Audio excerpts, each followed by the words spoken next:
Good afternoon. We have with us today a very special guest, I'm pleased to say, someone who is no stranger to this briefing room, someone who is no stranger to many of you. Our Undersecretary of State for Political Affairs, Toria Newland, will offer some remarks at the top, and then she will look forward to taking your questions, and then we'll proceed with our regularly scheduled programming from there. So without further ado, Undersecretary Newland.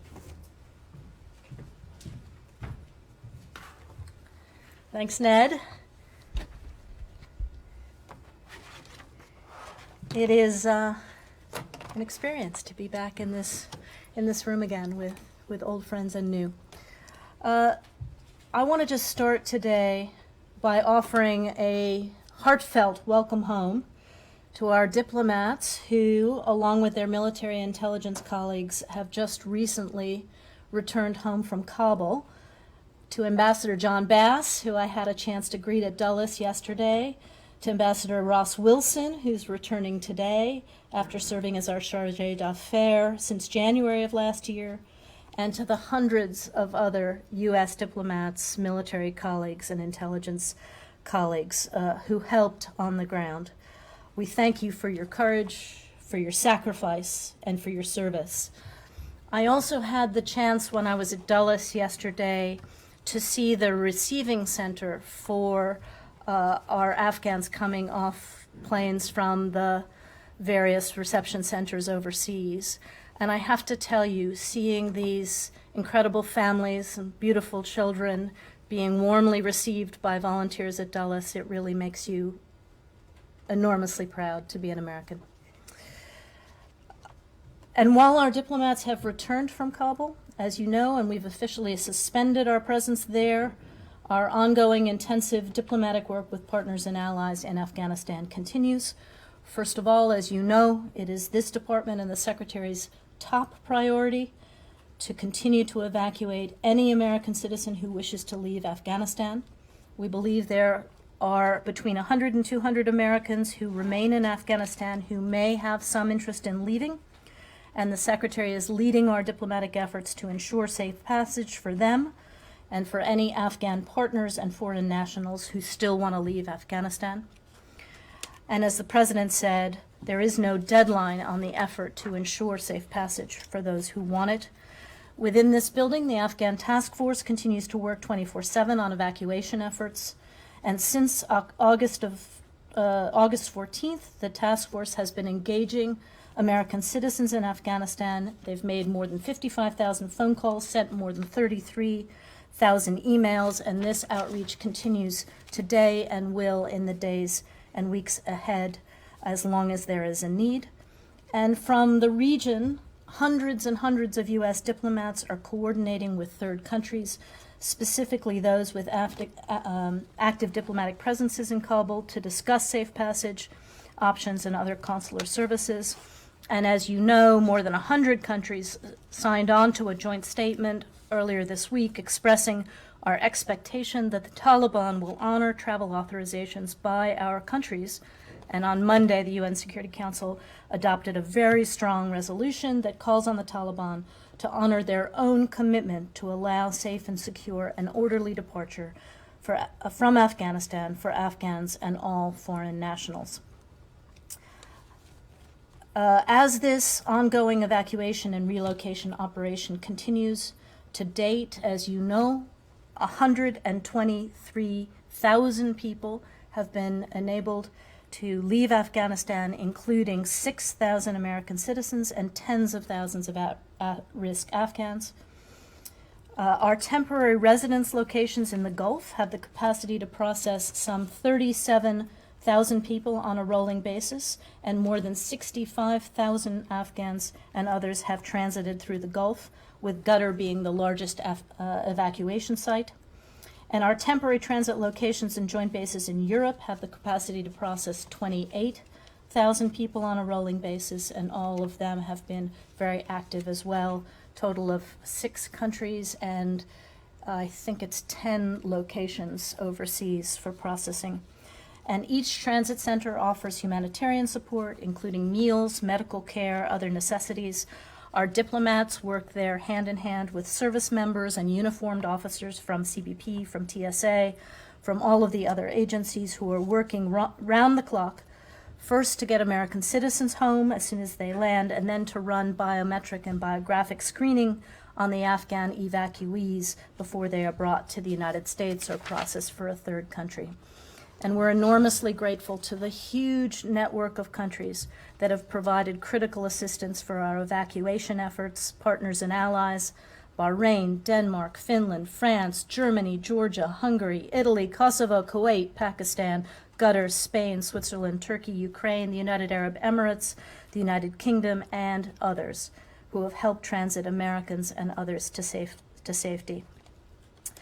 Our close coordination with our allies and partners remains critical, both on evacuation and relocation, but also as we begin to scope our ongoing relationship with the Afghan people and with the Taliban. In the last few weeks, as you know, Secretary Blinken has made more than 50 bilateral calls to foreign leaders and met virtually with both his G7 and NATO counterparts. And on Monday, he convened a virtual ministerial that included Canada, France, Germany, Italy, Japan, the UK, EU, and NATO, as well as Qatar and Turkey, to discuss the facilitation of safe travel out of Afghanistan, including reopening Kabul's civilian airport. And we expect that in coming days and weeks, that intensive multilateral effort will continue. Deputy Secretary Sherman's made dozens of calls and convened conversations on a regular basis with deputy foreign ministers and political directors from more than 27 allied and partner governments, sharing updates, sharing information. I've been burning up the phone lines as well, including with political directors and my G7 counterparts. And as you heard the Secretary announce earlier this week, while we've suspended our diplomatic presence in Kabul, we have set up our Afghan office in Doha, led by Ian McCary, to manage diplomacy in all of its aspects with Afghanistan and to work with allies and partners who have also relocated their operations to Doha. This will include consular affairs, providing humanitarian assistance, working on counterterrorism issues, working on political and security issues. So, just as somebody who spent almost 33 years in this department, I will say that this is one of the most difficult and certainly the most enormous efforts that I've been involved with, stretching all across the department, all across the interagency, and all across the globe. I am personally, I know the Secretary is enormously proud of our people, but we've got a lot of work still to do.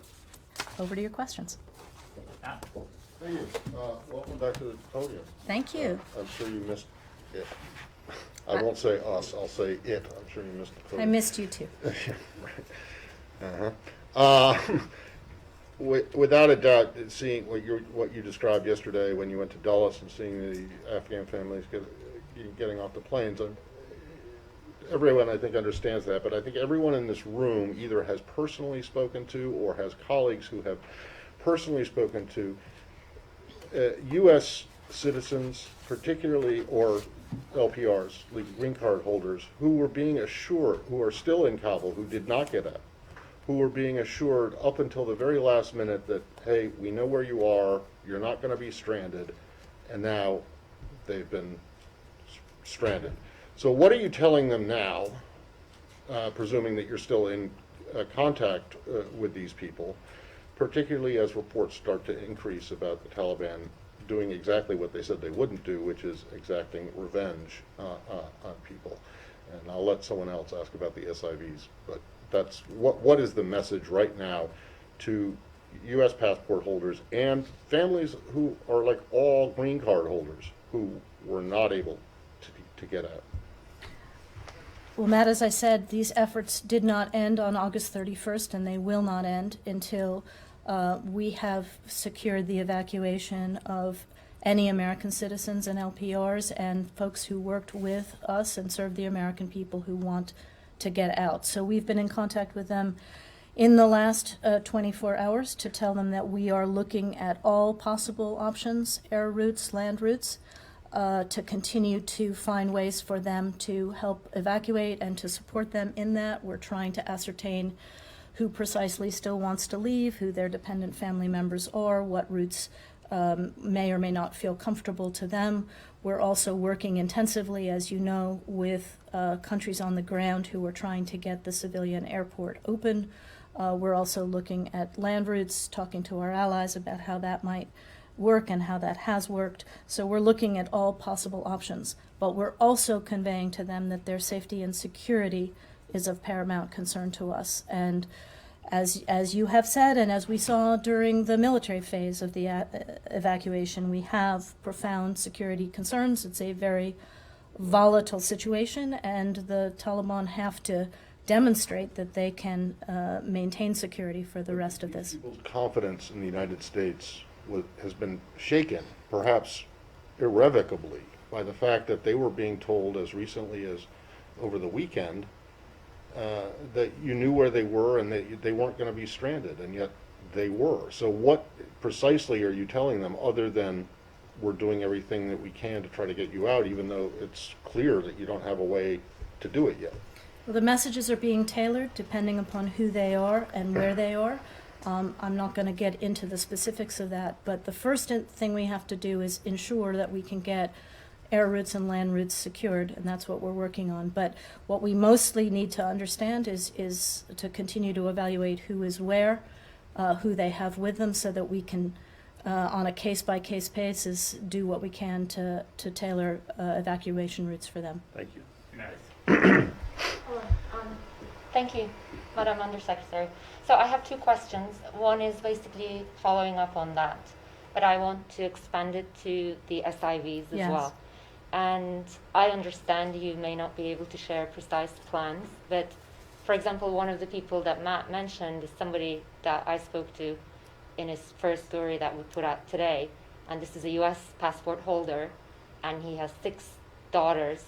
None of them are American citizens. Yeah. And basically he was assisted, but he was told to come to the airport alone, and that was the only way for him to get out. So for someone like this, what is the guidance at the moment? Are you giving any guidance about overland routes? And my second question is a little bit wider, and that's about Taliban recognition. I just want you to talk a little bit about the U.S. strategy on how to deal with the Taliban, because the focus has so far been on the evacuation. Where is the United States with that? We see that Europe coming to maybe accept the reality that they have to deal with the Taliban a little bit earlier than the United States. If you could just update us on where you're thinking on that, and what are you talking about that with your allies? Thank you. Well, first of all, be interested after this about any information you have about this specific American. As you know, the guidance to Americans throughout has been that we were eager to assist them, their spouses, and their minor children. So I'm not sure about this report that you have, but it doesn't track with the way we have been dealing with these cases. As I said, we are working on trying to get that, supporting those partners on the ground who are trying to get that airport open. And we are also looking at land routes. I think on land routes, I don't want to be any more specific because, as you know, it is a long journey with lots of dangers, and we don't want to further endanger folks who might be involved in that. And the recognition? On the question of recognition, you know, we have obviously had contacts with the Taliban. We had it during the effort that we were trying to midwife a negotiation. Those conversations have continued intensively to enable the evacuation of that we undertook, and to try to get the kinds of guarantees of safe passage, et cetera, and tolerance, and to talk about the standards set in the UN Security Council resolution, to talk about the terrorist threat as well, because the expectation is that they claim to be able to control the security of Afghanistan. We'll see if that is the case. That is a far cry from formal recognition. We will continue to have conversations that serve our interest, as will our allies and partners. But the first thing we want to see is them live up to the obligations that they have under the UN Charter, as well as the public statements that they themselves have made about their expectation for an Afghanistan that respects human rights, respects international law, allows international citizens and Afghans who wish to leave. Jenny. Hi, thank you. Has the number of American citizens still on the ground changed? For example, have any of the people who were on the fence about leaving or said they were going to stay changed their mind in the last few days since the U.S. withdrawal was completed? And then realistically, what is the earliest timeline we could see the airport reopen? Do you have firm commitments from anyone to help with the operation of that airport? So just to say, I don't have information about how the phone tree calls have gone over the last 24 hours. I would say that as a general matter, the messages we get from some of these Americans who have not yet left sometimes vary over the course of time. You know, they have differing situations. They may have elderly relatives who don't want to leave, and therefore their own decisions about leaving are complex, let's put it that way. They may have other reasons that they want to stay. So without giving you specifics, I would say that what's most important is that we remain in constant contact with everybody on our list, because needs are changing, perceptions of interest are changing, as well as availability of how we would work with them. And with regard to the airport, there are a couple of countries with representation in Afghanistan. I think we've talked about Qatar, we've talked about Turkey, who are working with the Taliban to try to get the airport open. They have, I'll let them speak for themselves, they have relatively optimistic projections about when that will happen. But we need to see it happen, obviously. Sean. Thanks. Could I follow up a little bit on Humera's question on recognition? What's the message that the United States, if any, is giving to other countries and whether to recognize?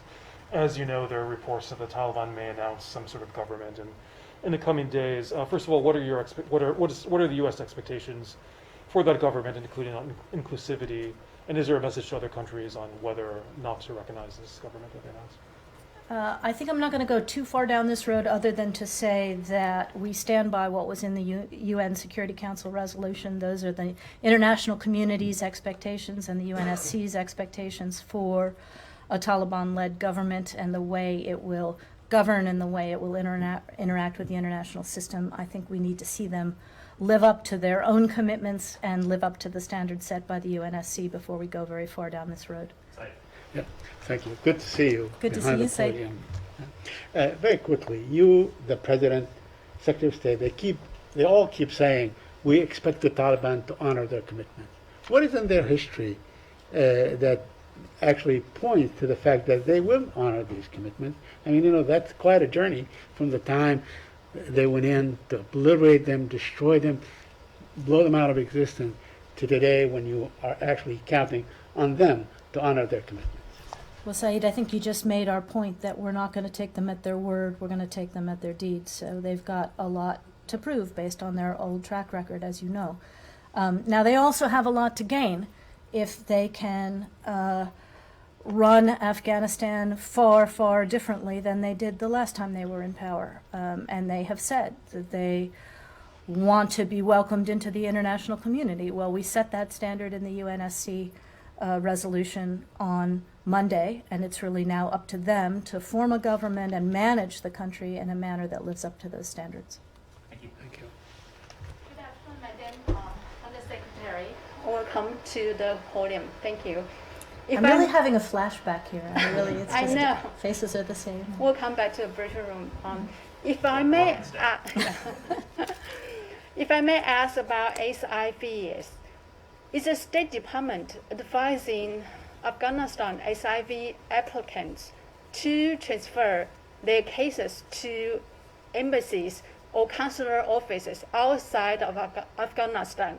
If so, has the State Department received assurances from the Taliban that they will be provided safe passage and necessary travel documents? The reason I ask is because our sources on the ground who SIV applicants, they receive new advisory telling them to transfer the case to nearby embassy. But the difficulty is they cannot get out of the country because they might need to get the passport from the Taliban to leave the country.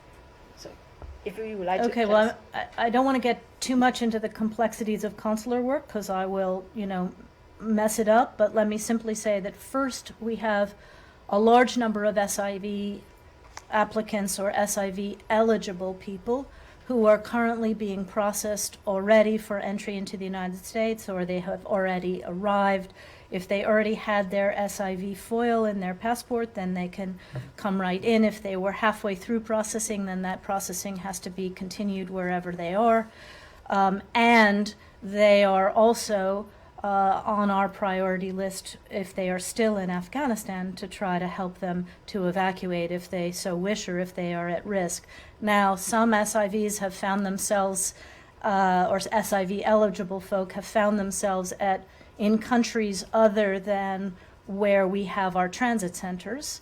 And in that case, they can appear at US embassies and consulates and make their claim known, and we can receive them for processing there, if that makes sense. Would you consider electronic?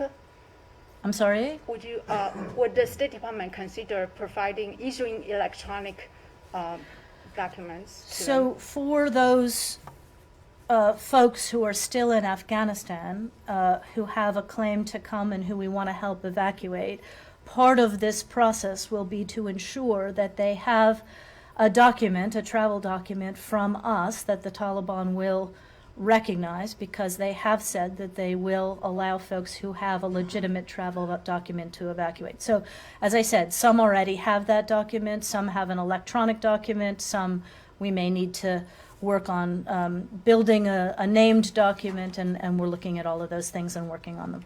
Let's take one final question. Connor? Just to follow up on some of my colleagues' questions about recognition.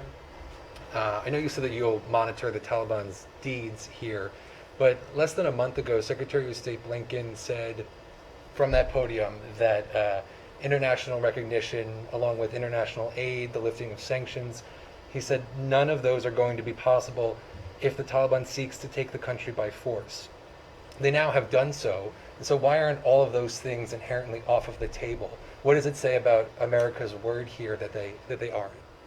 I didn't say that recognition was on the table, did I? What I said was our relationship with the Taliban will be guided by what they do, not by what they say. Now, that said, there are some urgent questions, like the humanitarian condition of the people of Afghanistan. So we are looking at those kinds of things, how we can continue to provide humanitarian aid without benefiting any government that is formed. Those kinds of things are natural, but we have made no decisions about any of the rest of it, and we certainly won't unless and until we see the kinds of behavior expected in the UN Security Council resolution. Great to be with all of you. Thank you, Undersecretary. Okay, Please come back. thanks. Okay. Before we resume taking questions, let me just speak to a couple issues. First, on Ethiopia. Nearly 1 month after USAID Administrator Samantha Power was on the ground there in Ethiopia, she emphasized the dire humanitarian catastrophe that faces over 5.2 million people. The situation on the ground has only gotten worse since then. From the beginning of the crisis in northern Ethiopia, the United States has called for a negotiated ceasefire and unhindered humanitarian access. The truth is that access has been limited to but a trickle by the government of Ethiopia. Warehouses sit empty in Tigray because the government has put a stranglehold around the region. Trucks with life-saving assistance continue to remain idle, as Administrator Power herself lamented a month ago, while desperate Ethiopians slide closer to famine. While we are concerned about any and all reports of humanitarian assistance being diverted from those for whom it is intended, humanitarian assistance must be allowed to reach populations in need by the government of Ethiopia and all parties. That includes the TPLF. These parties must cease the violence that only worsens the current situation. All right, so with that, I believe we have one additional topper. we remain deeply concerned over the continued detention of U.S. citizen Danny Fenster, who was working as a journalist in Burma. Yesterday, Danny marked his 100th day in detention. Journalism is not a crime. The detention of Danny Fenster and other journalists constitutes an unacceptable attack on freedom of expression in Burma. We continue to press Burma's military regime to release Danny immediately. We will do so until he safely returns home to his family. With that, happy to resume your questions. Great. Thanks, Dan. I just want to drill down a little bit into this 100 to 200 who remain U.S. citizens. These are passport holders, right? This does not include LPRs? That is correct. Well, what's then, you must have some estimate of LPRs who are still there, who want to get out. And if you don't, why not? Well, Matt, let me first start with this issue of the 100 to 200, and to reiterate a couple pieces that Undersecretary Newland said.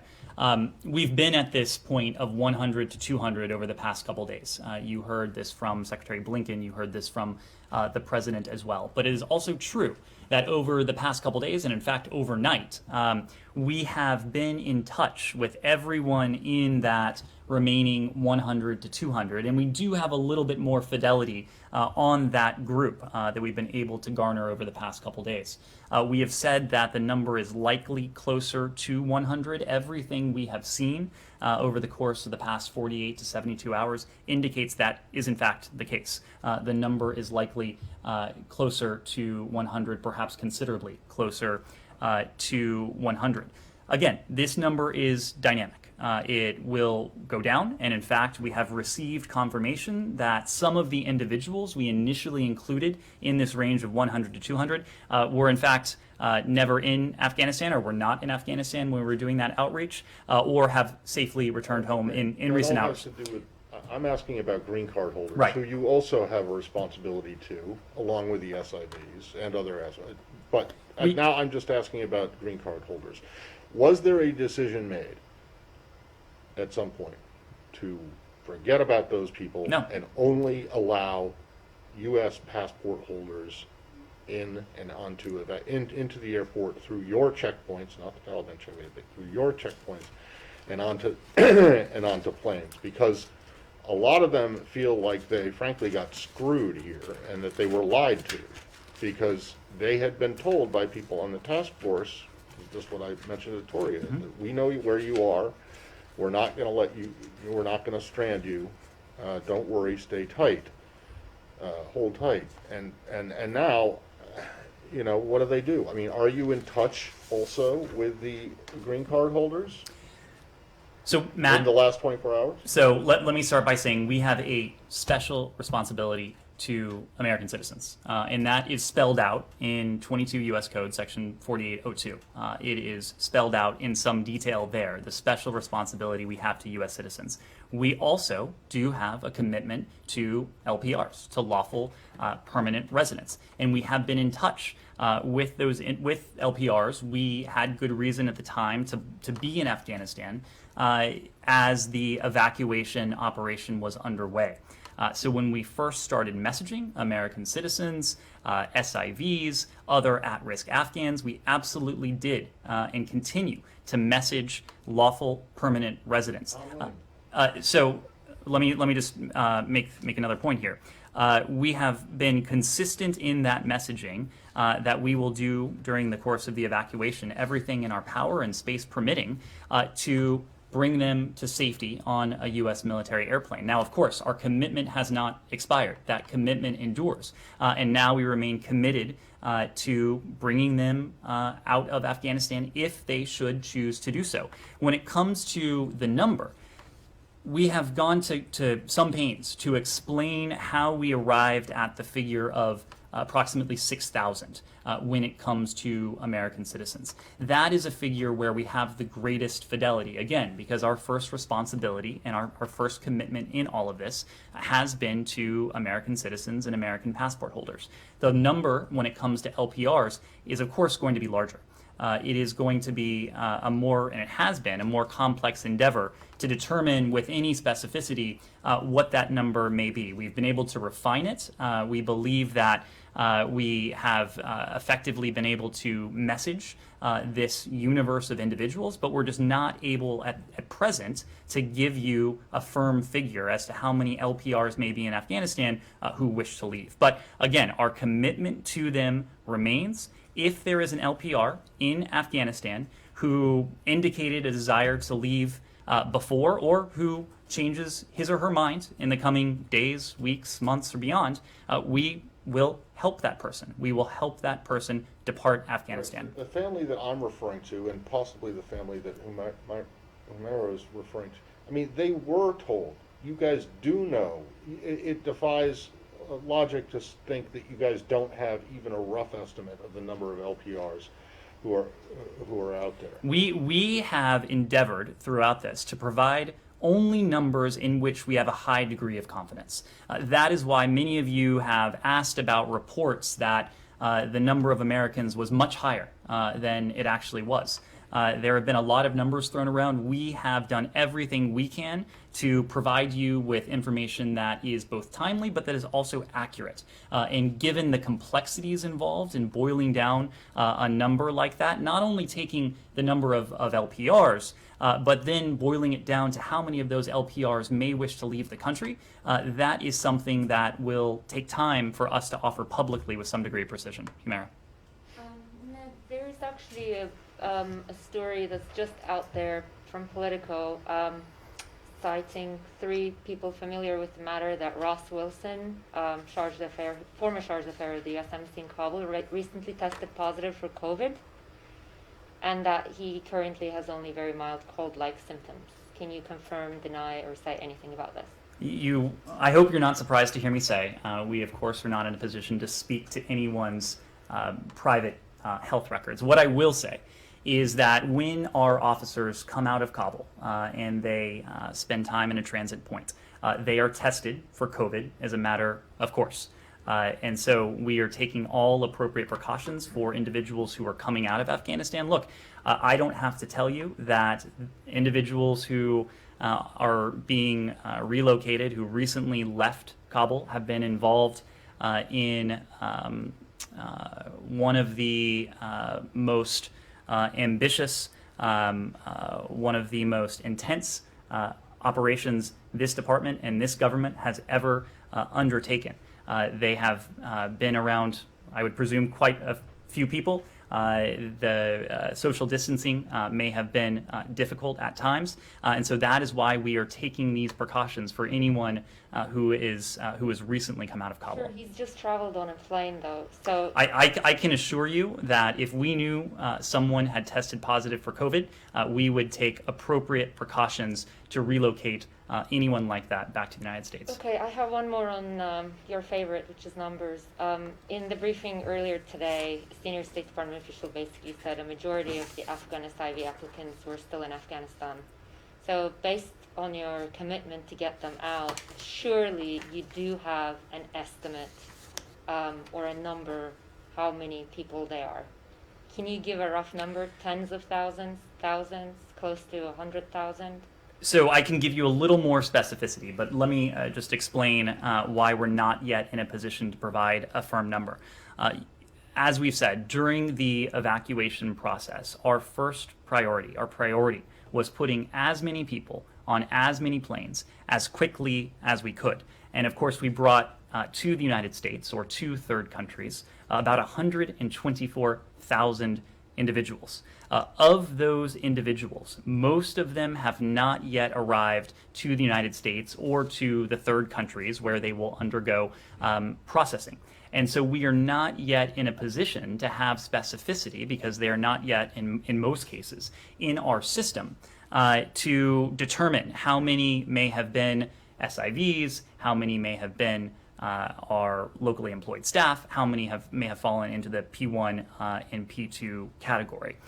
But in terms of a bit more specificity, DHS is processing individuals back in the United States, as you know, and we do have some preliminary data based on that DHS processing. Since August 17th and through August 31st at midnight Eastern Time, 31,107 people have arrived to the U.S. as part of this operation.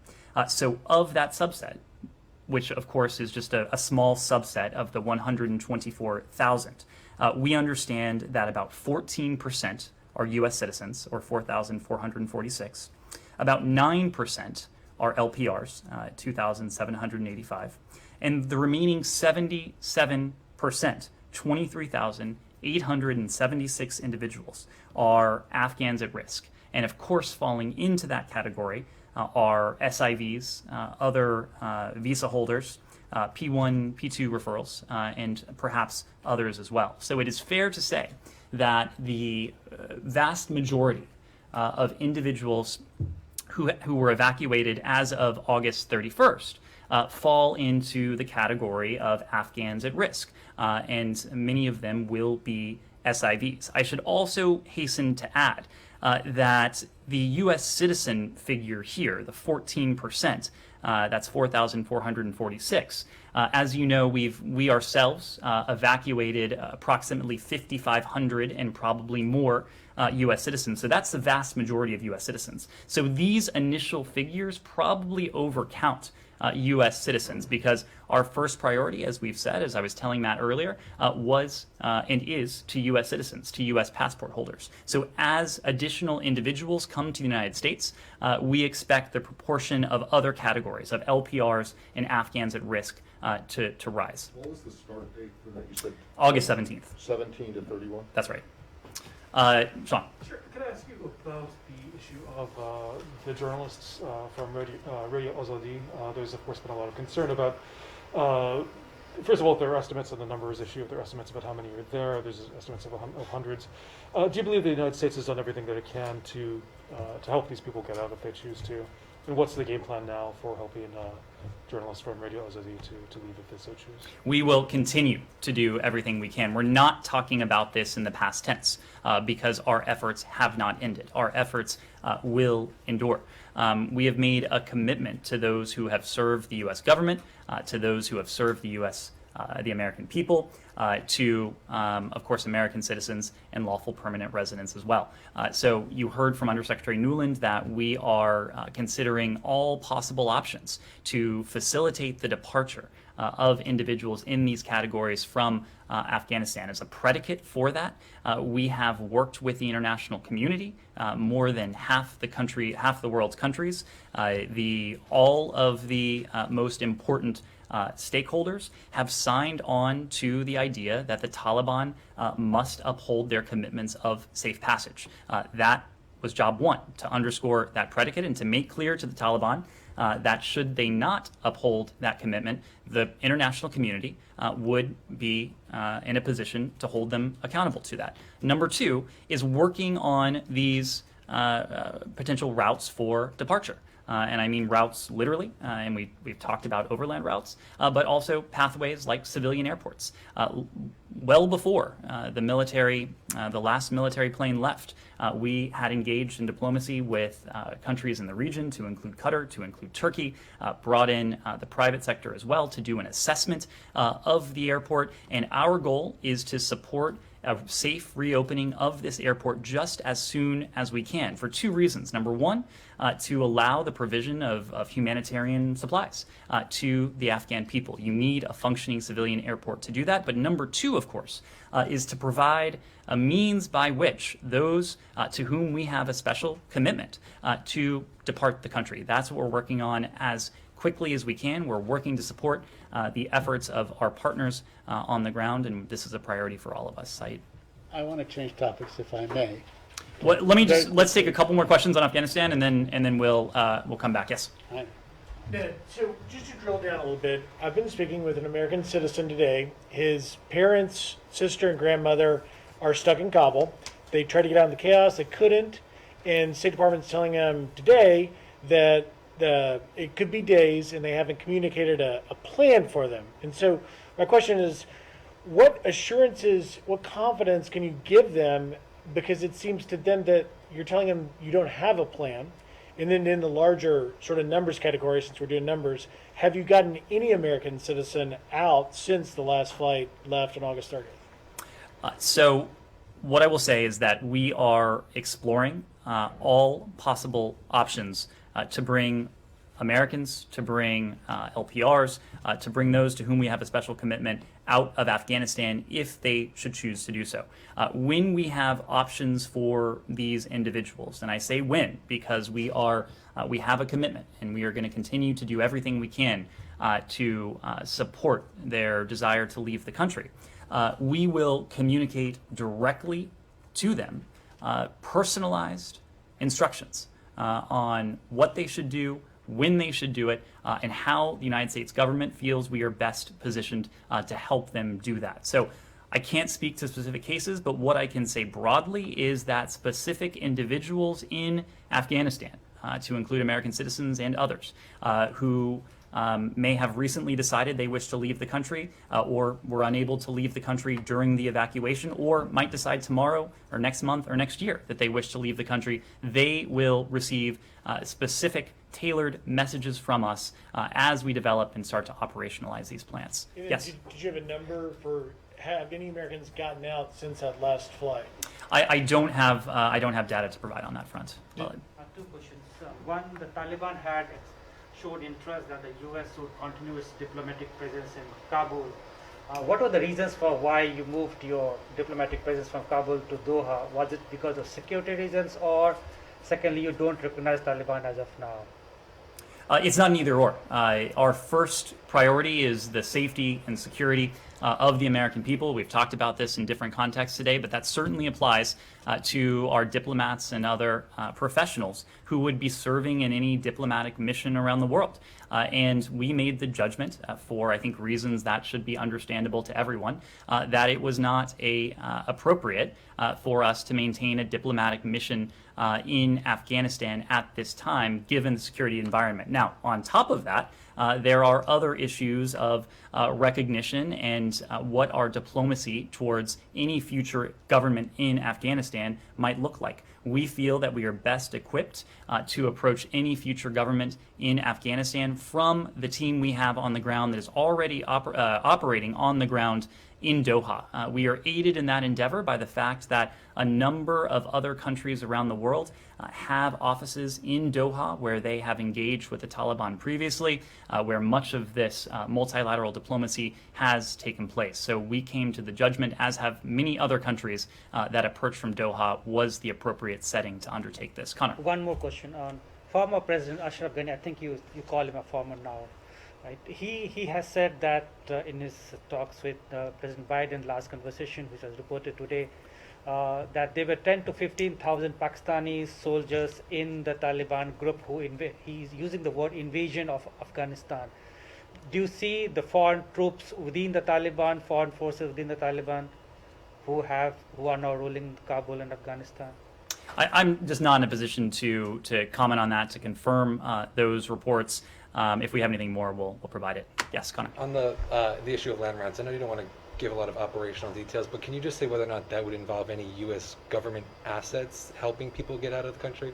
You were right that I do not wish to provide any more details Sure. there. Can Yes. I just another follow-up? Yep. Then? There was a Qatari flight that landed today at Kabul airport. Was the U.S. at all coordinating with the Qataris on that? Have you made any progress in terms of reopening the airport? So this is something that the Turks, that the Qataris, that together with forces on the ground are working as quickly as they can to reopen the civilian airport. This was an endeavor that we continue to support in every way we can, because we believe it is important for our own interests. Again, that includes the potential to bring additional Americans, LPRs, and others out of Afghanistan if they should choose to do so, but also as a means by which to provide humanitarian assistance to the people of Afghanistan. We have coordinated closely with the Qataris, with the Turks. We had worked again, from a pragmatic basis with the Taliban on this question as well. But I'm not in a position to comment on specific flights that may land. Congressman Mark Wayne Mullen, who apparently tried to make his way to Afghanistan contacted the U.S. ambassador in Tajikistan. Can you speak to what contacts he may have had with the State Department and whether or not he successfully got to Afghanistan? As you know, the State Department does not routinely comment on the travel plans of private American citizens or members of Congress for that matter. But we have made it abundantly clear that travel to Afghanistan is not safe, and it is something that we certainly do not recommend. We have a level 4 travel advisory issued for Afghanistan. We have issued a series of increasingly urgent warnings to the American people and by extension the broader public over the course of months and in fact over the course of 20 years regarding the potential dangers of travel to Afghanistan. When it comes to our missions abroad, every single embassy of ours, and this includes our embassy in Dushanbe, has a foremost responsibility to look after the welfare of American citizens. And our team has been intensely focused on assisting Americans who may have been exiting Afghanistan into Tajikistan in recent weeks. But I will leave it at that. Yes. A follow-up to the embassies. The Undersecretary was saying you are in contact with countries that have still a presence in Kabul. What do you expect from European countries like the UK or Germany, or what are your expectations in general there? What can they do that you can't? Well, before we get into the dynamics of what engagement with any future Afghan government might look like, a couple things need to happen. First, there has to be the next Afghan government. And of course, that has not been formally formed just yet. More importantly, the international community needs to get a sense not only for what that government is in name, but what it does in deed. Before we are able to make any judgments about what is in our national interest, what's in our shared national interest for any potential practical engagement or not with any such future government. So what we're doing now, rather than talking about, well, who is going to have a presence on the ground or who is going to engage practically in what way, right now we're establishing a set of shared expectations for any future government in Afghanistan. And you have seen those shared expectations emerge in any number of forms. Undersecretary Newland mentioned the UN Security Council resolution. We have spoken collectively and singularly as a G7. NATO has spoken to this as well. The Secretary convened a ministerial with some of the region's important stakeholders and some of our closest allies. So there have been any number of opportunities, any number of fora for us to establish this shared set of expectations, this shared set of criteria for what we collectively may or may not do vis-a-vis any future Afghan government. But I understand that Undersecretary was referring to the point that you'd still try to get American citizens out of the country. Right. So practically, what can countries like UK and Germany do right now to help you there? Well, we are in this together, and I know that the British government, that the German government, there are other governments who are doing precisely what it is that we are doing. And that is conceiving of plans to help our citizens, to help those who have helped our governments and our peoples over the years to depart Afghanistan should they choose to do so. For obvious reasons, we're not detailing what those plans might entail just yet, but it is something that it is a shared priority across governments, and in every one of those multilateral engagements, there has been a discussion of the priority we attach to helping our citizens depart Afghanistan should they choose to do so. Take a final question maybe on Afghanistan, Jenny? On the 100 to 200 figure net, is that exclusively based on people who have registered with the State Department? Are you working with any, Hill folks or outside groups who are in touch with LPRs and American citizens on the ground? And then I have one more. So it's an inclusive figure. In the first instance, it was put together based on individuals who had registered with us. And that there were individuals who had registered with us prior to August 14th. And of course, this was a large and expansive number because, again, people register and don't unregister. Sometimes people register who are never in Afghanistan to begin with. So we whittled that universe down, but then we've also issued subsequent messages to Americans that they should follow these steps to ensure that they're in our system. So that is how we arrived at the ultimate figure of some 6,000 and the remaining 100 to 200 that's likely closer to 100. But anytime someone comes to us and says, I know of a U.S. citizen who is here and these are the contact details, those are details that we very much welcome. And so every one of you who raises a case of an American citizen here, it's one thing to raise it here. It's very important that you also ensure that those details are provided to us so that we can ensure that we're doing everything we can as appropriate to help these American citizens. Where's Special Representative Khalilzad? Is he in Doha? What's his role going forward? So my understanding is that he has returned from Doha.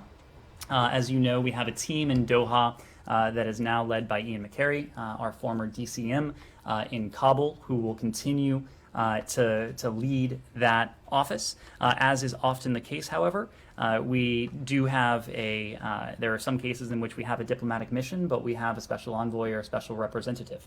So just because we have an office in Doha doesn't necessarily mean that there is not the need for another position associated with it. Will he still be at the State Department, though? Like, is he going to remain as that special representative? He's returning here. He's a special representative. Thank you. Thank you. We haven't announced any changes to titles or personnel. It's appropriate now to have a special envoy for peace. You know, his That- Twitter handle is. Well, Matt, you were using some dated information, my friend. It is the special representative for Afghan reconciliation. That's too long for. I'm talking about his Twitter handle. Okay, I don't know what his Twitter plans are. Yes. Thank you. So, the Taliban in China, during Secretary of State Blinken's conversation with the Chinese Foreign Minister Wang Yi on August 29th and August 16th, did the Secretary ask China not to recognize the Taliban bilaterally? And was there any discussion on Uyghurs who live in Afghanistan?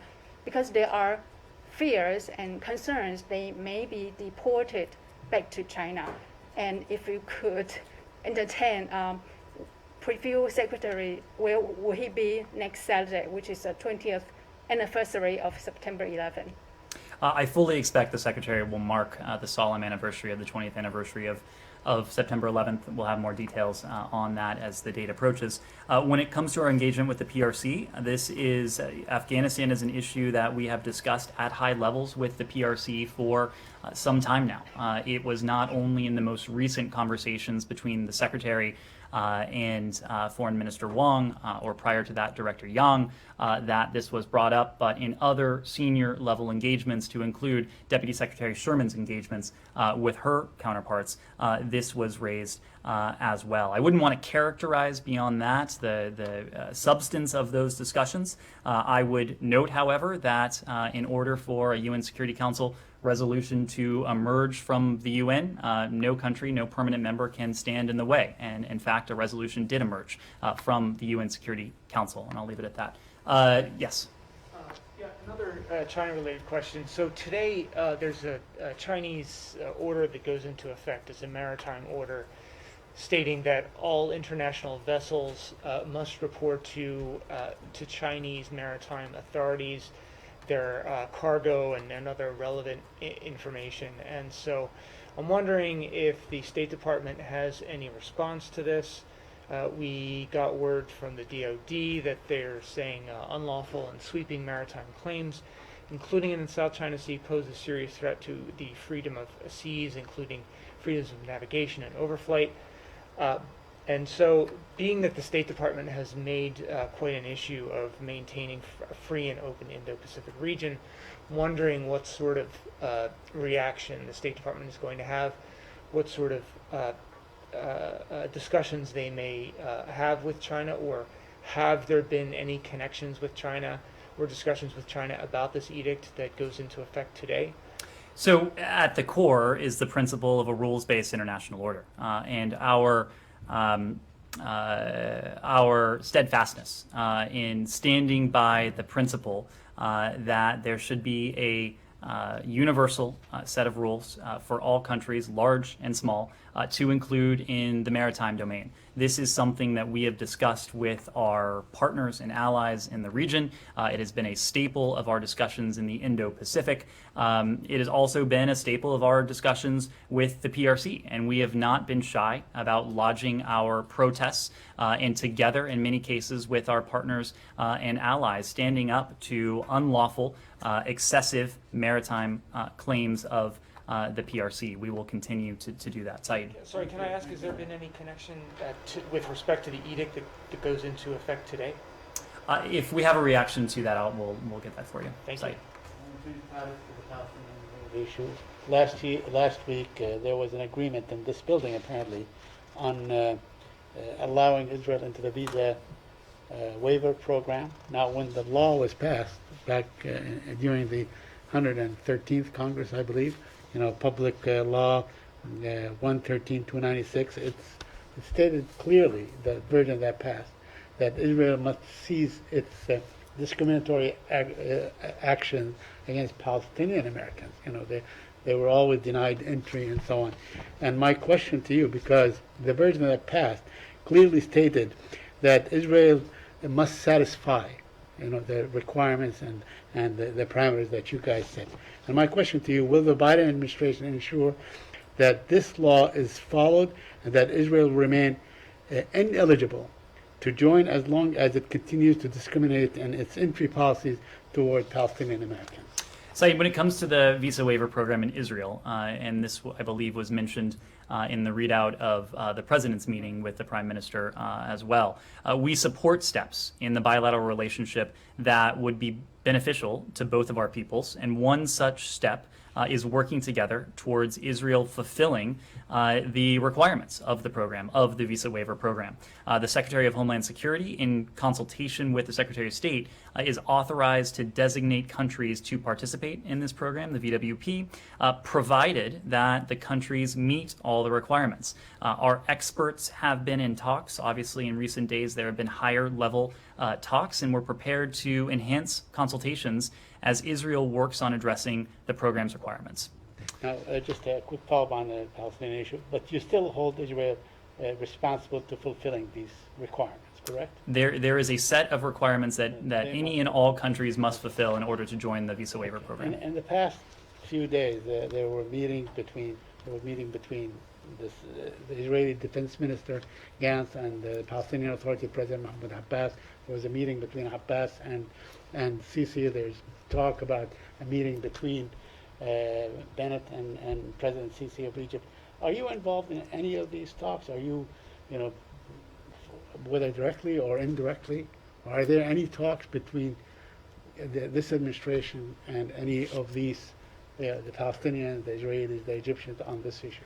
Well, when it comes to Israel's engagements with its neighbors, with other regional stakeholders, or the Palestinian Authority's engagements or meetings, we would refer you to those entities to detail that. But what I can say broadly is that we applaud the parties doing whatever they can to maximize productive communications that we hope throughout the region with Israel, with the Palestinian Authority, will reduce tensions and improve the situation on the ground.